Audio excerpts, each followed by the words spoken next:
ఎస్తేరు ఇంకా తన భర్త డేవిడ్ కుమ్మరివాళ్ళు ప్రతిరోజు బంకమట్టి తెచ్చి ఆ మట్టిని బాగుచేసి పాత్రలను కుండలను మలచి వాటిని కాల్చి ఎండబెట్టి ఆ విధంగా తయారైన పాత్రలను రోడ్డు పక్కన పెట్టుకొని అమ్ముకుంటూ వచ్చే రూపాయి డబ్బులతో బ్రతుకు సాగిస్తున్నారు.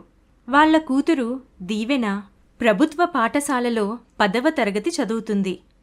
వాళ్ళు చిన్న రేకుల షెడ్లో ఏ వసతులు లేని ఒక మురికివాడలో జీవిస్తున్నారు. ఆ రోజు ఉదయం ఎప్పటిలాగానే డేవిడ్ మట్టి తొక్కుతూ ఉంటే మంచినీళ్ల చెంబు చేతికిస్తూ దీవెన ఇలా అంటుంది. నాన్నా, ప్రతిరోజు నువ్విలా కష్టపడుతూనే ఉంటున్నావు. అమ్మ కూడా చాలా కష్టపడుతుంది. వీధిలో పనులకు కూడా వెళ్తుంది. అయినా మనకి అంతా లోటుగానే ఉంది. యేసుప్రభుని నమ్ముకుంటే కష్టాలన్నీ తీరిపోతాయని అందరూ అంటారు కదా. మరి మనం యేసయ్యనే నమ్ముకున్నాం కదా. అయినా మనకన్నీ కష్టాలే ఉన్నాయి. ఎందుకు నాన్నా? కష్టాలు మనుషులకే కదా తల్లి. మనం దేవునికి ప్రార్థిస్తే కష్టాలన్నింటినీ ఆయనే తొలగిస్తారు. మనం ప్రతిరోజు కుటుంబ ప్రార్థనలో దేవుడిని అడుగుతూనే ఉన్నాం కదా.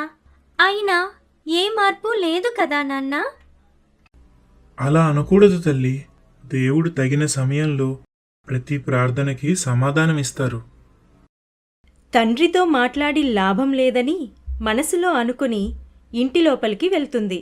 గదిలో చిన్ని పొయ్యి పైన వంట చేస్తున్న అమ్మ పక్కన తను వెళ్ళి కూర్చొని, ఏం వండుతున్నావమ్మా? మళ్ళీ అన్నం ఇంకా చారేనా? ఈరోజు కూడా కూర లేదా? నేను పనికి వెళ్ళినప్పుడు అక్కడ అమ్మగారిని అడిగి నీకోసం కూర పట్టుకొస్తాలే. నువ్వు ముందు స్నానం చేసి స్కూల్కి తయారవు. మరి నేను పుస్తకాలు, పెన్సిళ్ళు కొనాలని అడిగాను కదా. అవి ఎప్పుడు కొంటావు? టీచర్ తీసుకురమ్మని రోజు చెప్తున్నారు. ఈరోజు పట్టుకెళ్ళకపోతే క్లాస్ బయట నిలబెడతానని అన్నారు. నిన్ననే కదా తల్లి ఇంటి అద్దె కట్టాం. ఇంకో 4 రోజులు ఆగాలి. నువ్వేం బాధపడకు.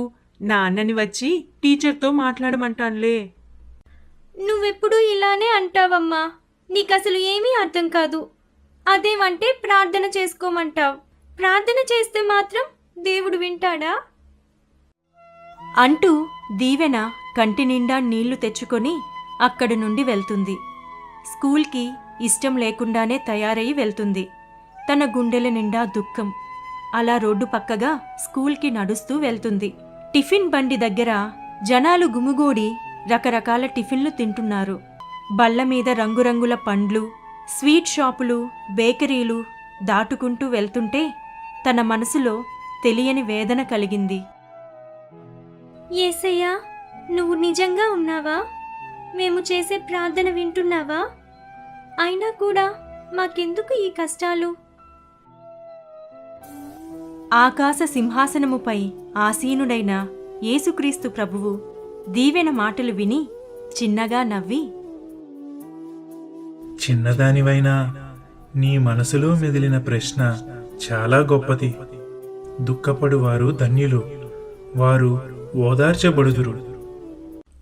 ఆ రోజు రాత్రి భోజనం చేసి కుటుంబం అందరూ కలిసి ప్రార్థన చేసుకుని పడుకుంటారు.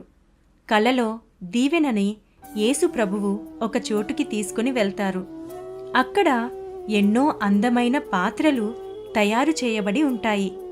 వివిధ రంగులతో, వివిధ రూపాలతో ఆ పాత్రలు ఎంతో అందంగా ఉంటాయి.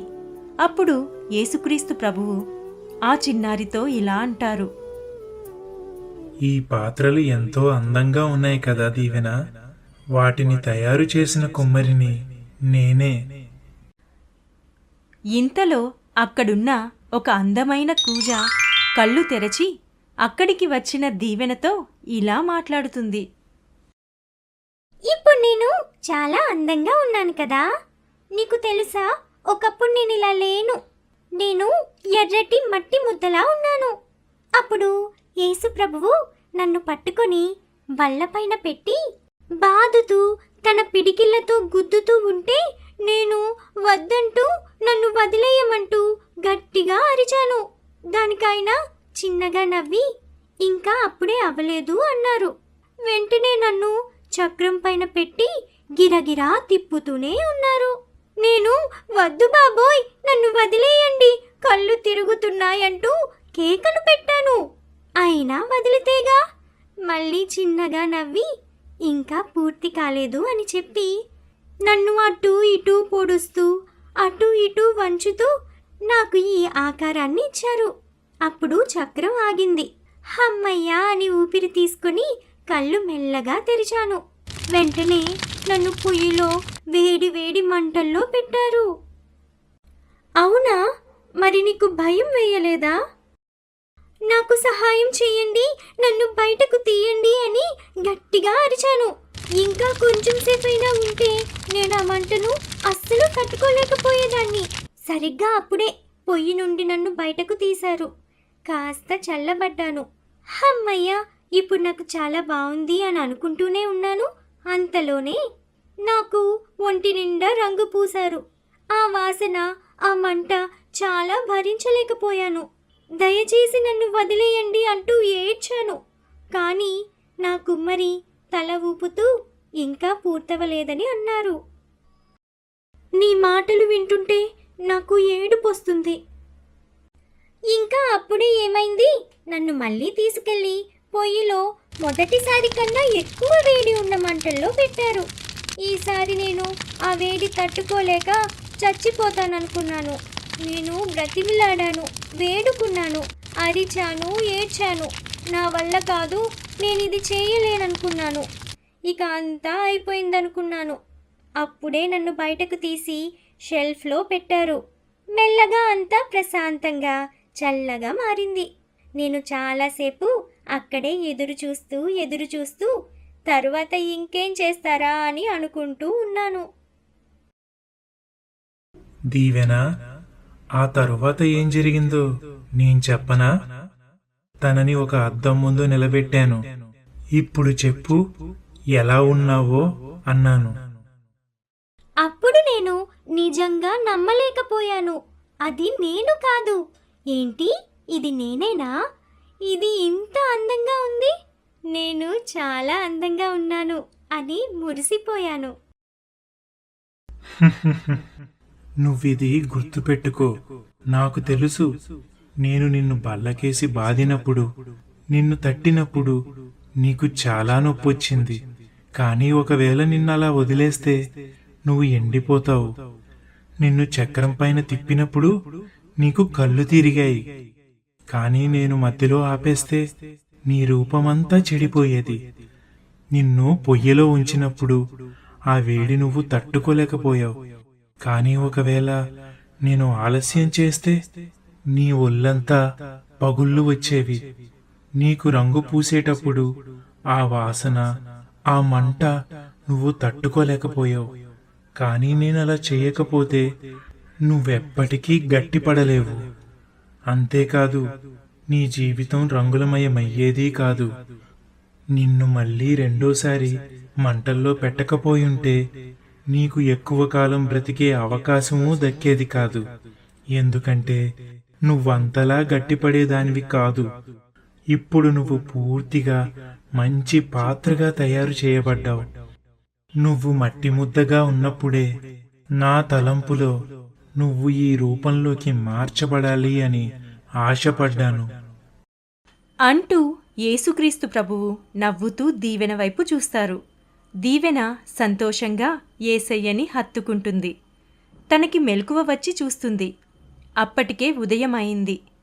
తన తల్లిదండ్రులు ఎప్పటిలాగానే వాళ్ల పనులు వాళ్ళు చేసుకుంటూ ఉంటారు. దీవెన తన తండ్రి దగ్గరకు వెళ్ళి తనకి వచ్చిన కల గురించి చెప్తుంది. చెప్పాను కదా తల్లి, ఆయన ఎప్పుడు ఎవరిని ఏ అనుభవాల్లో నడిపించాలో ఆ అనుభవాల్లో నడిపిస్తారు. మనకి కలిగి ఉన్న దాంట్లో మనం నమ్మకంగా ఉంటూ దేవుణ్ణి స్తుతిస్తూ వేడుకుంటే ఆయన నమ్మదగినవాడును నీతిమంతుడును గనక మనల్ని ఆదరించి వృద్ధిలోనికి నడిపిస్తారు. అవును నాన్న, నిన్న మా టీచర్ చెప్తుంటే విన్నాను. ఒక ప్రాంతంలో ఆహారం లేక మట్టిని తింటున్నారట. నాకప్పుడు అనిపించింది, దేవుడు నాకు ఆహారం ఇస్తున్నారు, వస్త్రాలు ఇస్తున్నారు, నన్ను చదివిస్తున్నారు కూడా. యేసయ్య ఎంత మంచివారో కదా. నేను బాగా చదువుకుని మంచి ఉద్యోగం సంపాదించి అన్నం లేని వారికి, అవసరాల్లో ఉన్నవారికి సహాయం చేస్తాను. తల్లి దీవెనా, ఇదిగో ఈ డబ్బులు తీసుకెళ్ళి నీకు కావలసిన పుస్తకాలు కొనుక్కో. నిన్నే అమ్మగారు ఈస్టర్ పండక్కి ఏమైనా కొనుక్కోమని 1000 రూపాయలు ఇచ్చారు. ఈరోజు నీకిష్టమైన బూరెలు కూడా వండి పెడతానులే. సరే అమ్మా, నేను త్వరగా తయారయ్యి స్కూల్కి వెళ్తాను. యేసయ్యకి మనకి ఎప్పుడు ఏది అవసరమో అన్నీ తెలుసు. మనం ఆయనకి ప్రార్థన చేసి ఆయన ఇచ్చే సమయం వరకు వేచి ఉండటమే. పోయిన వారం చర్చిలో కూడా ఇదే చెప్పారు. ఆ రోజు రాత్రి అందరూ ప్రార్థన చేయటానికి కూర్చున్నప్పుడు డేవిడ్ దేవుని వాక్యం చదువుతూ, యెహోవా, నీవే మాకు తండ్రివి, మేము జిగటమన్ను, నీవు మాకు కుమ్మరివాడవు, మేమందరము నీ చేతి పని అయి ఉన్నాము. పరలోకమందున్న మా తండ్రి, నీ నామము పరిశుద్ధపరచబడునుగాక, నీ రాజ్యము వచ్చునుగాక. ఆమెన్. వాళ్ళు ఆ విధంగా ప్రార్థించుకొని ఎన్ని ఒడిదుడుకులైనా, ఎన్ని కష్ట నష్టాలైనా దేవుడే వారిని విడిపించగలడని విశ్వాసముతో ముందుకు సాగారు. ప్రియ స్నేహితులారా, క్రీస్తునందు మీ అందరికీ వందనములు. మా ఈ కథలు నచ్చితే లైక్ చేసి కామెంట్ చేయండి. అలానే మా ఛానల్ని సబ్స్క్రైబ్ చేయండి. కథలో చెప్పిన వాక్యము యొక్క రిఫరెన్స్ కామెంట్స్లో చెప్పవచ్చు.